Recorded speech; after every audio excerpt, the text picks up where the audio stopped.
Good morning students.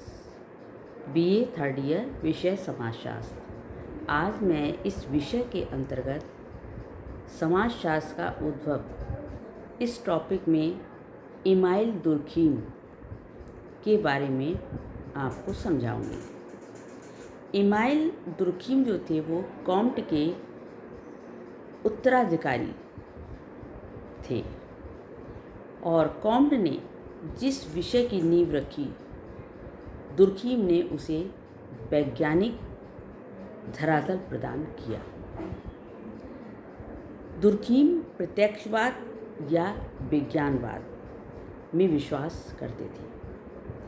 इन्होंने सामाजिक क्रियाओं के अध्ययन में भौतिक विज्ञानों की विधियों को अपनाने पर विशेष रूप से जोर दिया।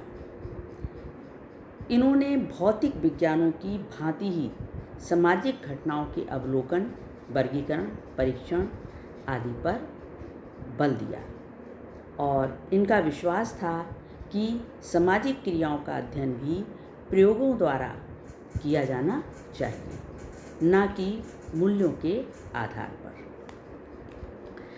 दुर्खीम ही पहले व्यक्ति थे जिन्होंने नैतिकता और विज्ञान का अपूर्व समन्वय प्रस्तुत किया। इन्होंने कहा कि समाजशास्त्र समाज का विज्ञान है, इस नाते इसके अध्ययन का क्षेत्र व्यक्ति नहीं वरन समाज है। यद्यपि समाज का निर्माण व्यक्तियों से उसी प्रकार होता है जिस तरह से शरीर का निर्माण कोशिकाओं से होता है, लेकिन जिस प्रकार से कोशिकाओं के अध्ययन केवल उनके अध्ययन से व्यक्ति को नहीं समझा जा सकता है, ठीक उसी तरीके से केवल व्यक्ति के अध्ययन से ही समाज को नहीं समझा जा सकता है। इन्होंने वे सारे तत्व जो सामाजिक चेतना एवं जीवन के प्रतिफल हैं, समाजशास्त्र के अध्ययन की श्रेणी में आते हैं। इन्होंने इस प्रकार माना। दुर्खीम इन्हें सामाजिक तत्व कहते हैं। धर्म, श्रम विभाजन, आत्महत्या, नैतिकता, विश्वास, आदर्श, विवाह आदि ये सारे जो हैं वो सामाजिक तत्व ही हैं। दुर्खीम को समाजशास्त्रीय जगत का बौद्धिक देवता कहा जाता है, अर्थात ये बहुत बुद्धिमान थे। वे प्रारंभिक समाजशास्त्रीय चिंतन के महत्वपूर्ण अंग रहे हैं। इनकी रचनाएं इस तरीके से थीं: division of labour in society, the rules of sociological method, suicide, the elementary forms of religious life, education and sociology, sociology and philosophy, professional ethics and civic morals, moral education, the socialism और pragmatism and sociology, ये सारी इनकी रचनाएं थी। अब आता है कि समाजशास्त्री जगत को दुर्खीम ने क्या देन दी। पहली चीज़ थी दुर्खीम का पद्धति शास्त्र। इसमें क्या बताया इन्होंने? वे अध्ययन की एक ऐसी विधि का विकास करना चाहते थे जो सामाजिक घटनाओं को सामाजिक आधार पर समझने में सहायक हो। इस प्रकार वे समाजशास्त्र में भौतिक विज्ञानों की अध्ययन पद्धति के आवश्यक तत्व, निरीक्षण, लेखन, प्रयोग, वर्गीकरण, सत्यापन आदि को अपनाने के पक्ष में थे। दुर्खीम ने अपने अध्ययन पद्धति के अंतर्गत विषय वस्तु का भी निर्धारण किया और कहा कि समाजशास्त्र के अंतर्गत सामाजिक तथ्यों का अध्ययन किया जाना चाहिए।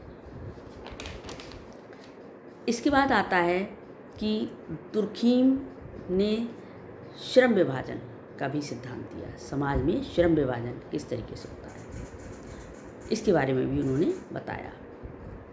दुर्खीम जो थे वो उन्होंने श्रम विभाजन को सामाजिक परिवर्तन का प्रमुख कारण ये मानते थे। ये कहते थे श्रम विभाजन के कारण ही समाज में परिवर्तन आता है।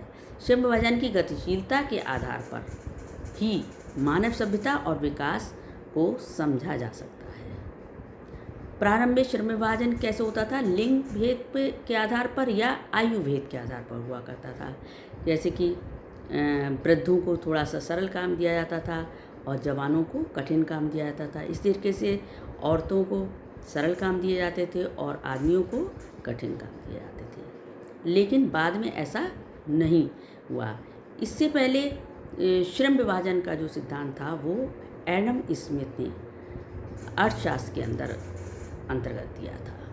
उन्होंने बताया था कि आर्थिक विकास जो है वो श्रम विभाजन के आधार पर ही संभव होता है, इन्होंने बताया था। अब दुर्खीम ने इसको किस तरीके से लिया? इन्होंने कहा कि श्रम विभाजन से ही सामाजिक परिवर्तन होता है। इन्होंने समाज को दो रूपों में बांटा, एक सरल समाज और एक जटिल समाज। सरल समाज क्या था? गांव। और जटिल समाज क्या था? शहर।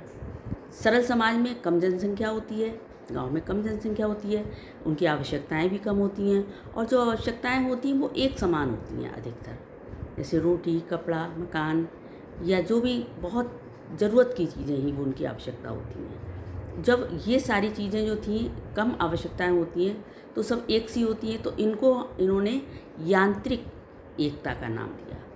और जटिल समाज के अंतर्गत दूसरा जो था उसमें क्या था कि ये शहर के अंतर्गत माना जाता था।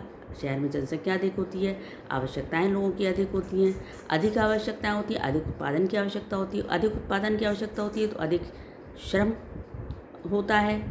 उत्पादन बड़े क्षेत्र पर होता है तो उसमें श्रम को बांट करके ज़्यादा लोगों में बांटा जाता है, तब उत्पादन अधिक होता है। तो ये क्या है? एक दूसरे पर निर्भरता इसमें रहती है। तो इसको इन्होंने दिया सावयवी एकता का नाम। इस तरीके से श्रम विभाजन ही, इन्होंने कहा कि श्रम विभाजन ही समाज में विविध प्रकार की एकता को जन्म देता है। प्राचीन समय में जब श्रम विभाजन लिंग भेद और आयु भेद के आधार पर था तब समाज सरल व छोटे थे। उस समय समाज में जिस प्रकार की एकता थी उसे दुर्खीम यांत्रिक एकता, जैसा कि मैंने अभी बताया, नाम दिया। और जनसंख्या की वृद्धि के कारण आधुनिक समाजों में जिस प्रकार की एकता पाई जाती है उसे दुर्खीम ने सावयवी एकता का नाम दिया। तो ये उनका हुआ, इस तरीके से मानना हुआ श्रम विभाजन का। दूसरा, इसके बाद उन्होंने कहा कि आत्महत्या का सिद्धांत, ये मैं नेक्स्ट वीडियो में लूँगी। Thank you.